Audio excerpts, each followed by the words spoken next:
One that I'm really excited about is doing more inclusive programming, but on a larger scale. So maybe not me teaching at one school, but maybe teaching at multiple schools at one time under one program. So that students can, even if the faculty members at that university or at that college don't necessarily have experience in inclusive design, I can come in and I can teach those classes. I could also do some professional development where I'm teaching the faculty some different techniques so that they can have inclusivity in their classrooms.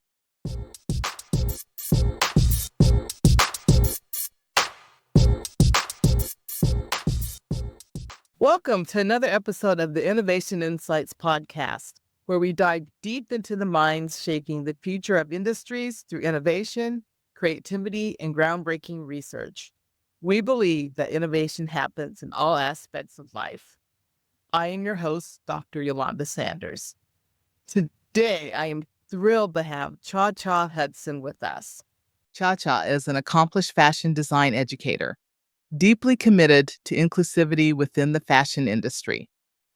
She has made significant contributions through her extensive experience in designing and educating aspiring designers on creating garments for communities often overlooked by mainstream fashion. Specializing in plus-size design, ChaCha's expertise extends to clothing construction, pattern making, draping, and art direction. ChaCha's innovative approach not only empowers her students, but also challenges the norms of the fashion world to be more accommodating and diverse. Through her creative direction at ChaCha Nicole, she brings her vision to life, emphasizing the importance of representation and accessibility. Her blog further showcases her insights and dedication to transforming how fashion is taught and appreciated, with a focus on inclusivity at every level. Join us as we dive into a discussion about the challenges and triumphs of making fashion accessible for all, and how educators like ChaCha are reshaping the industry for the better. Oh, ChaCha, welcome to the Innovation Insights podcast. I'm so happy to have you here. Oh, thank you for inviting me. I'm so happy to be here. Oh, well, it's been fun to watch your growth and your just impact on various parts of the industry over the years. And I follow you on social media, and I really enjoyed all of your videos of draping and demonstrating. You really have built your brand out well there. Well, you've been a great supporter on social media, sharing and liking. I appreciate it so much. That's easy. It's my pleasure. It's very easy. Uh, well, why don't we just start off with you telling us a little bit about your background and how did you become interested in fashion? How did I get here? Okay, so the short answer to how did I become interested in fashion, I don't know. I have no idea. All of a sudden, I was 12 years old, and one day I came to my mom and I said, I want to learn how to sew. I don't know where it came from. I really wish that I did. I wish I knew what the influence was, but I have no idea. So like my mom always does, if you say you're interested in something, then she's going to sign you up for some classes. So she signed me up for a Saturday sewing class at a place not too far from where we live. And unfortunately, these classes were on Saturday mornings. So as a 12-year-old girl, I did not want to get up on Saturday mornings. So their rule was if you miss, I think it was 3 classes, you're out, no matter if you paid or not. And I missed 3 classes, and they replaced me with actually one of my cousins. Uh, ended up going, but they took my spot from me, and surprisingly, I didn't stop sewing after that. After that, actually became more motivated to sew. So that's how I started. That was when I was 12. All through high school, I made clothes for people. I made clothes for myself. My focus, I did like fashion design, but my focus was really on pattern making because I found out, and I don't know if this was from like reading a magazine or something, but I found out that you can make patterns from a newspaper. And I was like, oh, I can make my own patterns from newspaper. And then from there, it'll turn into whatever I imagine it would be. And I was hooked. So that was all through high school. I got my bachelor's degree in fashion design. I got my master's in fashion and apparel studies, and now I'm at Iowa State getting my PhD. So Oh, that's the well, journey in short. that's a great journey. And yeah, I love that you really followed something that you became passionate and interested in, and then having that family support too. So important. Yeah, that makes a world of difference. It does. Well, and I know a lot of your work has been focused on inclusive sizing. And that has always been a challenge with our fashion industry, is recognizing that inclusive sizing is important. So will you talk to us a little bit about your thoughts on that? Inclusive designing in our fashion industry. Okay. So I like to think of inclusive sizing in fashion is like coming in waves. So you have the peak where you have a lot of designers, popular designers using some plus size models and on runway shows. And sometimes it's not even a whole lot, but just enough for people to say they're being inclusive, right? And then we have this dip where for seasons on end, you don't see plus size models. You might see a handful, maybe, but not really. Surprisingly, where I see the most, I'm not necessarily going to say innovation, but where I see the most growth in inclusive sizing would be fast fashion, honestly. Even though it's at a lower price point and you have cheaper fabrics and maybe you don't have construction that is as great, you still have more variety. Now, fit is something that still needs to be worked on, and that's across the board.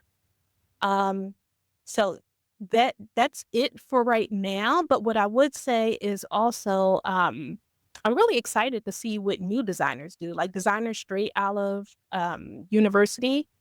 I wanna see what they're gonna do because a lot of them seem like they're really interested in being more inclusive, so I'm excited about that.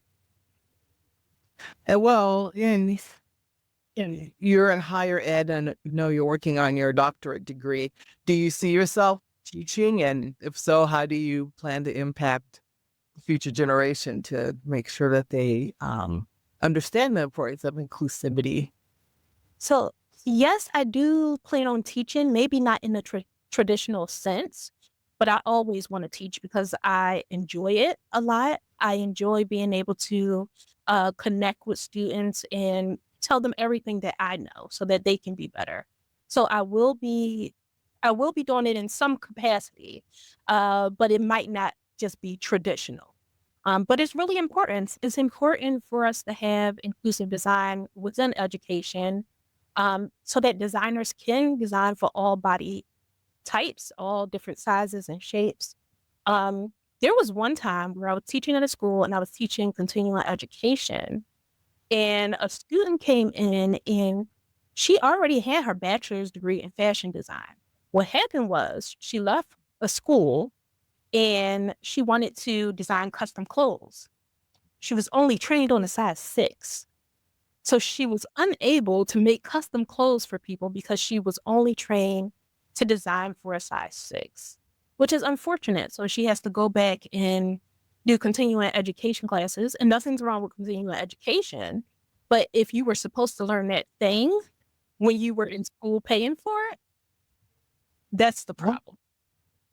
So I think we really just need to normalize the idea of everybody deserves to have stylish clothes and clothes that fit well. I agree. I agree. And, a great call out to higher education or educational programs that are teaching fashion. Yeah. Um, Long gone are those days of the size 6 fit model, and that's all that we're designing for. Yeah. And so, yeah, I agree. So, you mentioned that you will always plan to teach, but maybe not in the traditional way. Can you share some thoughts that you have about that? Okay, so I have a few different ideas. But one that I'm really excited about is doing more inclusive programming, but on a larger scale. So maybe not me teaching at one school, but maybe teaching at multiple schools at one time under one program. So that students can, even if a faculty member is at that university or at that college don't necessarily have experience in inclusive design, I can come in and I can teach those classes. I could also do some professional development where I'm teaching the faculty some different techniques so that they can have inclusivity in their classrooms. So that's just some things that I've been thinking about. Yeah, those are great idea and very innovative approach to education. Uh, yeah, I like that idea. I like those ideas. It's really Thank good. you. Yeah. Um, so pattern making has been one of your areas in draping. Tell us a little bit about your love for draping because you obviously love it, and you have yeah, beautiful videos that you've been creating for several years.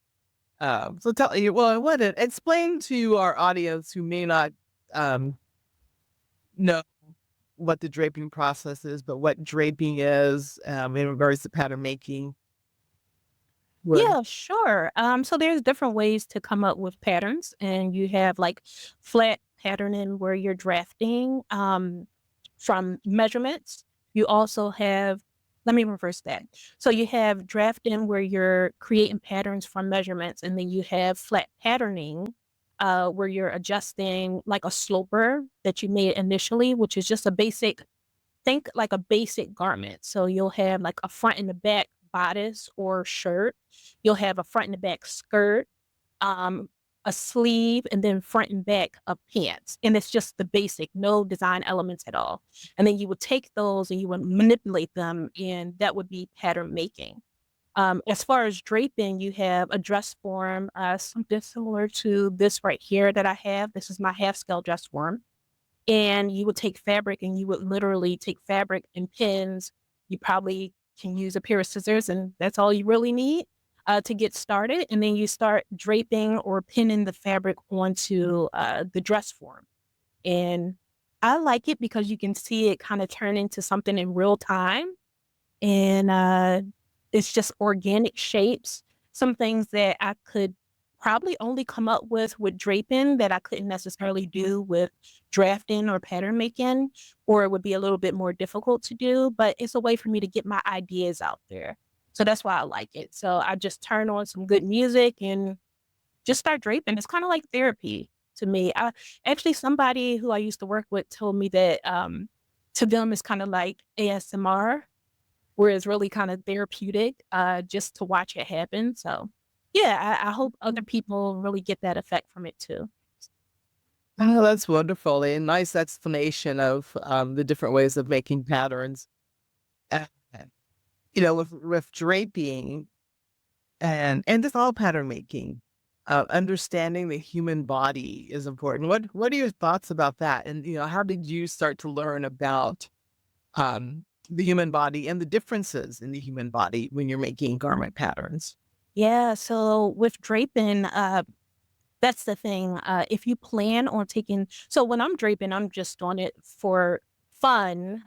When you see the videos of me draping, but I do drape in order to make garments.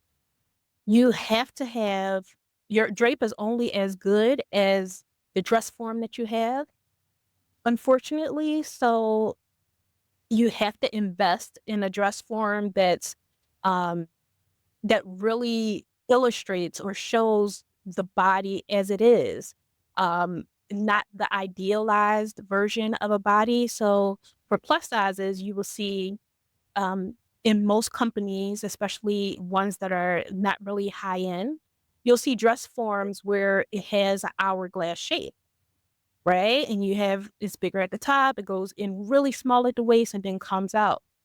So from research, you can see that most plus size bodies are not shaped that way. Even though that's the ideal shape, it's not really shaped that way.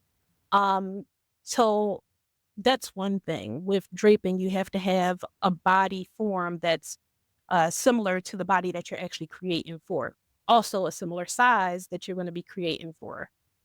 Because then that turns into, if it's not close to the size, then it turns into you having to grade, and then things can go really left with that if you have no experience with it. So, for me, when I started out, I didn't have a dress form when I started out, but I was able to make a lot of prototypes and try them on real bodies. So if you want to get started, you want to make sure that you're working with real bodies because these real bodies can give you real feedback. So that's what I would suggest for people to do if they're getting into pattern making is to take a friend's measurements and then from those measurements create a sloper and then try it on, have them try it on and just test it and keep testing it as often as you have to in order to get it right. Oh, that's very, very good advice. Very good advice. Um, what back in my days of teaching the fashion design and being involved with developing lots of curriculum at various places. Mhm. Oh, one thing that we always um had students do back in the day was take figure drawing classes. And it was uncomfortable because you're a bunch of people, and if, in most figure drawing classes, the model you have a live model. Yep, That live model is not clothed. I remember that. Yep. And you do illustrations, but you so learn the body and the Yes. movement of the body. And so for our audience, future designers, fashion designers, I would suggest that you also take, some um, figure drawing classes, some biology classes, Mhm. anything with human, um, yeah. Yeah, go to a local art center or, usually those places, they'll have some models come in maybe once a week or so and go in there and draw. I know some people try to use the figures. It's figures where you can kind of manipulate their bodies, but it's nothing like a human body. It's nothing like a human body. I totally agree. You need to go in there and see what the body looks like from all angles. Yeah. Yes. I agree. I agree. And as it moves too, that's As so it moves, so as it grows, um, also age. What what does Mhm. age do to the body? Like, what things are different? Yeah, what things are different Well, from no, are you asking me? I can tell. I can answer that question. Being the elder on this call. age does some things to the body, right? You know, it changes, and it's good to know, like, those changes in posture. It's all really important. Mhm. It is. And today there's so much great technology that can help with that, like 3D body scanning technology. And there's been some Yes. studies that students have done. One of my former students did a really great study on a more mature population of women and active wear and Okay. athleisure. Yeah, and you did 3D body scanning of the sample and things. And so I mean, we're gathering the data. Sometimes the information's not getting out there as much as it should um, to people and to end users. And so that also brings me to some of the work that you're doing with Threads magazine because you have a nice you're in academia, you're doing the theoretical work, but also you're doing application and disseminating and sharing that information out through your partnership with Threads magazine. So first, tell us how that came about. Well, actually, it came about because, one of my old coworkers at Syracuse, Jeffrey Mayer, who's the head of the Syracuse fashion design Very department. interesting. Yes, Yeah. his garments from his collection used to be, I believe, on the back page of Threads, every Threads issue. That's true. And he did an introduction, I think it was through email, to one of the editors of Threads, introducing me as new faculty. And from there, I did a podcast with them. And then I did a course, a draping course, fashion draping fundamentals. I've done articles, I've done more podcasts, and it's just a really good relationship. I'm glad to be working with them. That's really great. So tell us about, yeah. So do you regularly write articles with them? And how often? And how do you manage that with everything else that you're doing? Manage. Manage. Oh no, I don't know how we manage things. Really? Um, yeah, so I actually have the issue here. It is coming out on February 20th. I don't know what day this is going to come out, but I'm guessing probably before then. And then when you open it up, oh, fabulous. So I'm super excited about it. And this is the first I guess this would be the first article that I've done with them where I have a spread. So I think it's a 8-page spread inside, and it's about quick wins in sewing for plus size sewers.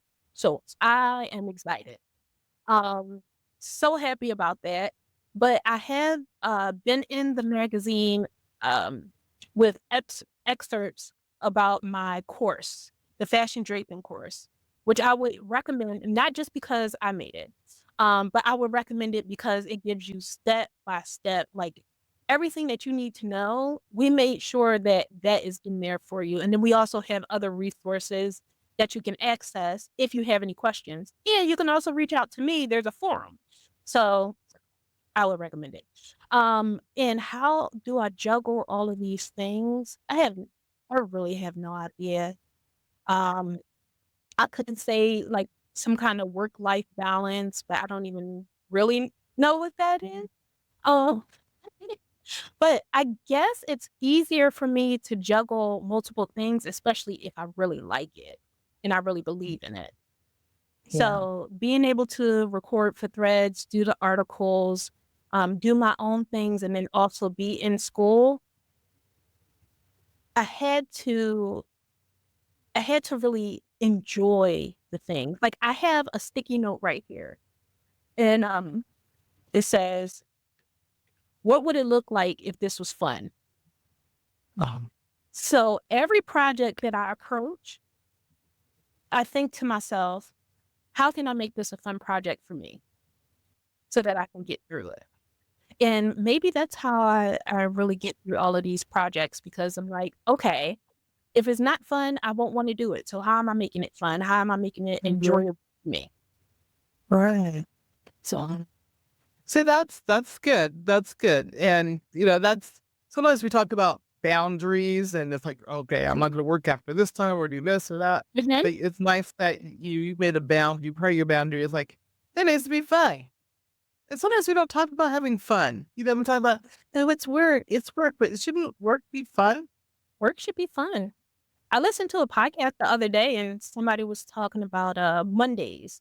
They interviewed like a certain amount of people and asked them, do they like their jobs and also do they enjoy Mondays? And most people, even if they said they like their job, they didn't enjoy Mondays. And it was like the dread of it, I guess. But I guess if you're making it fun for yourself in different ways, whatever works for you, because it's going to be different for everybody. Yeah. If it's fun, you're going to enjoy your Mondays, you know? Absolutely. Absolutely. Well, I think Monday should be fun, and I think your job should be fun, and there should be laughter. It should be. It should be. I We're like that. Hello. Hello. Well, that's so congratulations on that 8-page spread and Thank thread you. for you. That is huge. That Thank is you. wonderful. Uh, Yeah, I told the photographer, I said, we didn't make it to the cover, but we made it to the next page after the cover. So we're excited about that. oh, that's big. That's big. You have some major real estate there. That's really, really good. Yeah, I'm excited about it. Yeah, I've seen a lot of your posts about your dissertation on Mhm. social media. Can you share with us a little bit about what you're working on with that? Yeah, Yeah, sure. Okay, sure. so Perfect. the largest portion of my dissertation is a OER, which is an open educational resource. And originally I had these grand ideas and I had to scale it down because within the time of the PhD, can't do all of these things, but I can do some very important things. So the open educational resource is going to go over drafting patterns, like I said, from measurements, and it'll be your basic blocks or your basic slopers. It's going to be front and back bodice, front and back skirt, sleeve, front and back pant, and making it to the measurements that you want as either a plus size designer or plus size consumer. So that's what the OER is about. There is a section on fitting, there is a section on grading. For some reason, within the fashion education system, there's like this mystery behind grading where nobody ever really talks about it. Or I know.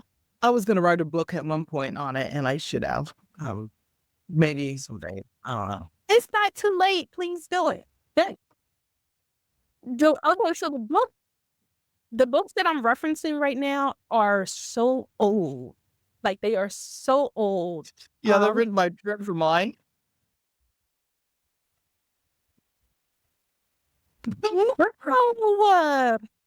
Yeah. They are very old books. Yeah. So I would say if you wanted to come out with a new resource, we wouldn't be mad at it. We would actually love you for it. But there is going to be a section within the OER that touches on Yeah. grading as well. Oh, good. I'm so glad to hear that. Yeah, and it's so important. It's an important skill. And I don't know if you know this about me, but I was a production pattern maker. I did not know that. Yeah, I was interviewing another guest a couple days ago. He said, "You've had so many lives." I'm like, "Yeah, so many, Okay. so many." But yeah, I was a production pattern maker at one point, and so did a lot of grading because it was the patterns had to be perfected to go right out that door, and I was doing it when we still did the majority by hand Yeah. grading. So, um, Fun. so yeah, so glad that you're doing that. I'm really glad you're doing because it is a lost part and a big gap in our curriculum. It really is. Nobody ever really talks about it much. Like students may ask, like, how do I get from this size to a bigger size? And that's the extent of the questions, and that's about it. I Yeah. think it's really important to even if you can't have a separate class, just because time won't allow, the curriculum won't allow, at least have a portion of your pattern making class have something to do with grading. Well, the students that used to have me, especially the ones at Colorado State when I taught a lot of curriculum there, yeah, they had it. And I approached it as we did in industry because sometimes the textbook's a little bit more theoretical. And, and so we did it like I did it at my job. Okay.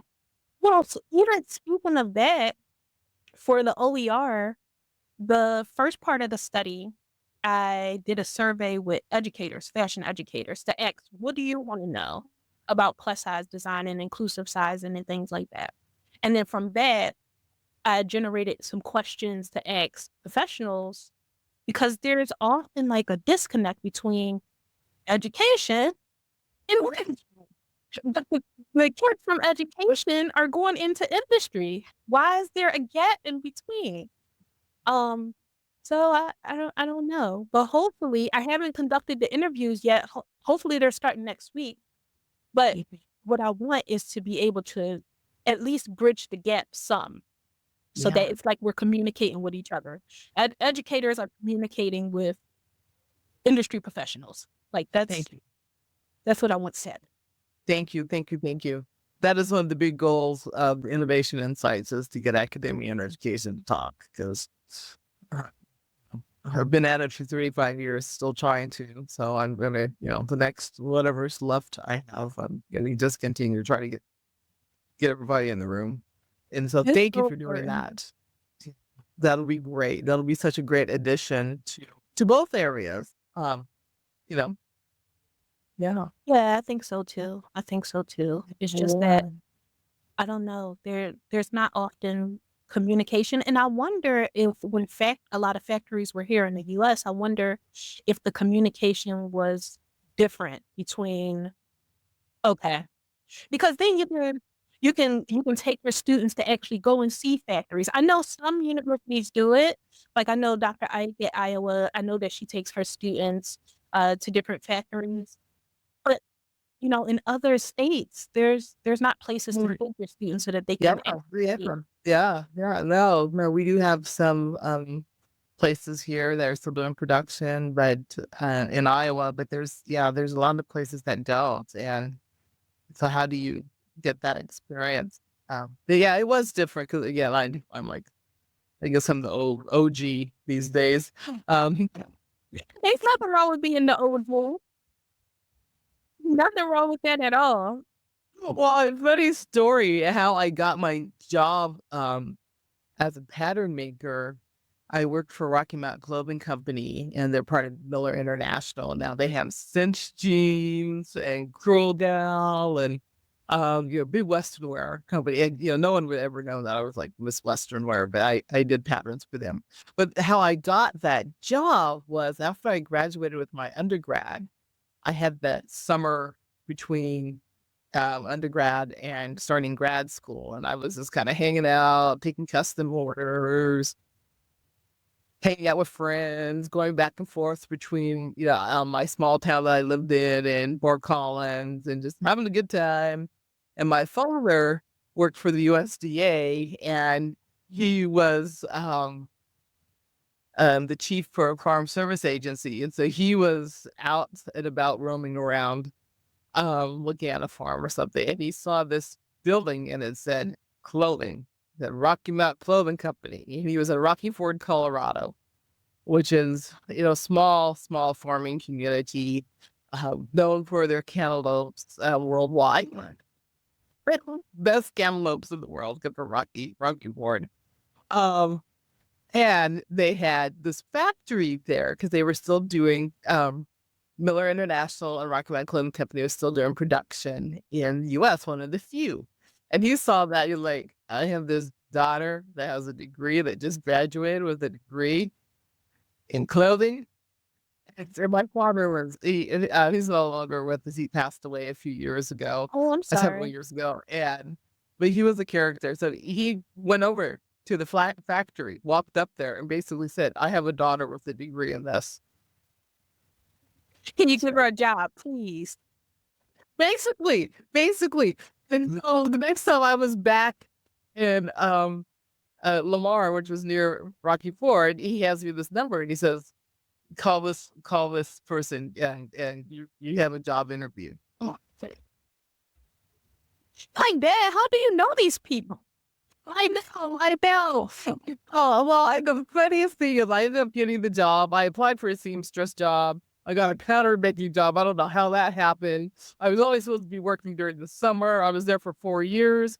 I ended up going back to that factory, a few times. I got to know the manager of that facility, who was the person that met my dad. My dad introduced, Oh, worked with okay. her, I mean, just hilarious though. But it's just like, yeah, I have this daughter who thinks she's gonna hang out with her friends all summer long, and Not gonna happen. no. So yeah, there used to be factories here, and it'll be interesting to see if any of that ever comes back. I don't know. I think a little bit has. Yeah. Yeah, I don't see a lot of it coming back. And Well, I guess the only other way for students to really get um insight into fashion design is through internships. But some internships are not as, you know, you know, you know.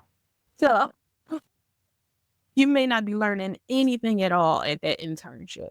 Um, I wonder if it's a way to kind of vet that. I mean, I guess maybe talking to other people who's interned with them before, but yeah. there is, and there's also having guidelines for your internship program and Mhm. process up there that you're not just sending students out anywhere. But Oh yeah, don't for let my me. students, if they got credit for their internship, I mean, most of them did. Some of them did it on their own. But for those who got credit and I was their advisor, I would be like, I need to know everything that you're doing in the internship. Like, this is not just, oh, I'm going to the internship, so it's 3 credits, I'm going to get an A. It's like, no, I need to know what you're doing every week. What are you doing? What are you doing? Are you doing anything that you can really use in the future? You know?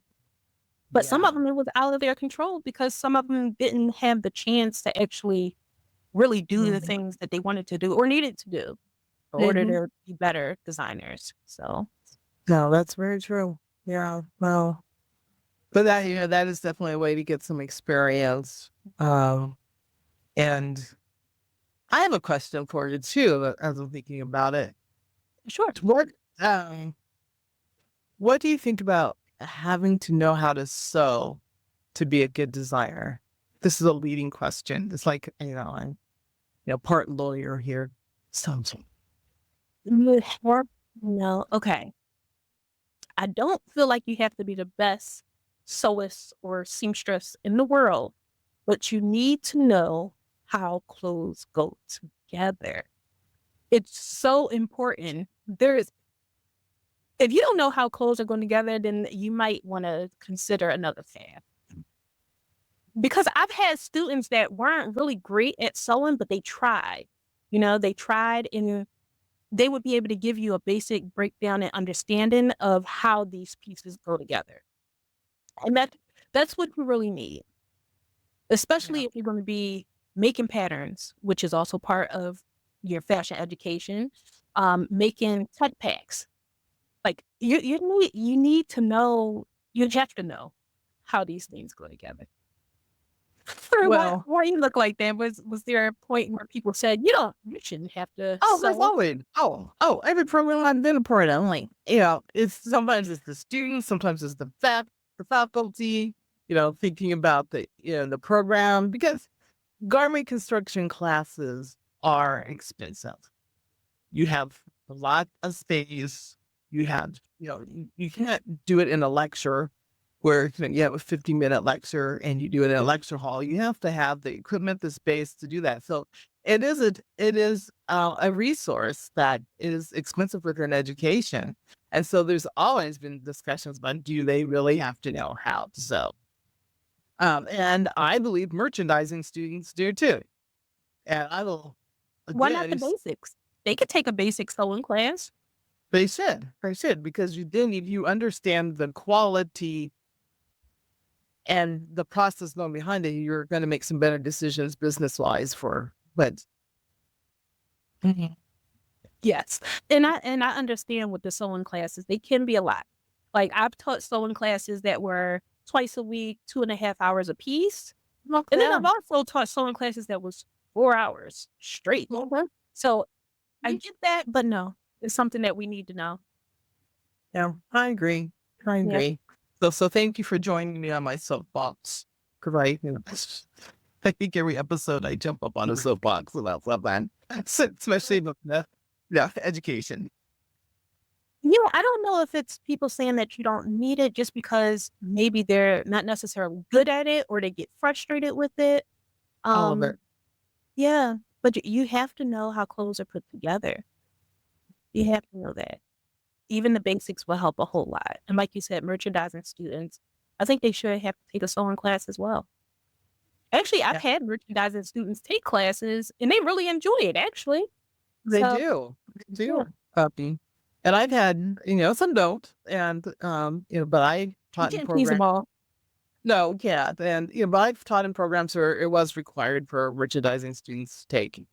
It is was the curriculum changed and it wasn't required, but, um, I, if I'm going to sell a car, I need to at least know the basics of it.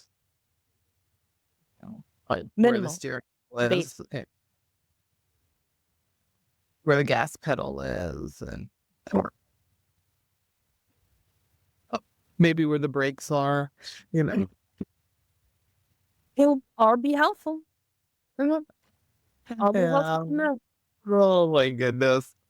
Well, um, Yeah, you talked a little bit about your future aspirations. What are some other things that you're hoping to do as you take on the whole fashion industry? Well, I know this is going to be a question when I defend my dissertation as well. Mhm. And I feel like it may just be me, but I feel like I need to have an answer soon. But I also realistically know I can do all of these things, but they don't have to all happen at the same time. So I'm trying to figure that out. So as far as the patterns, like I've been selling patterns for about 8 years now, but I haven't like released collections of patterns like consistently because I'm either teaching or I'm teaching or teaching.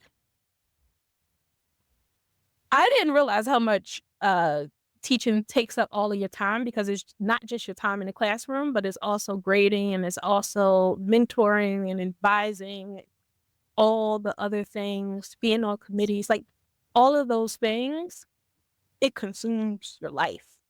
And, not necessarily in a bad way, but it's just a lot. So I haven't really had the time to really focus on the patterns as much as I want to.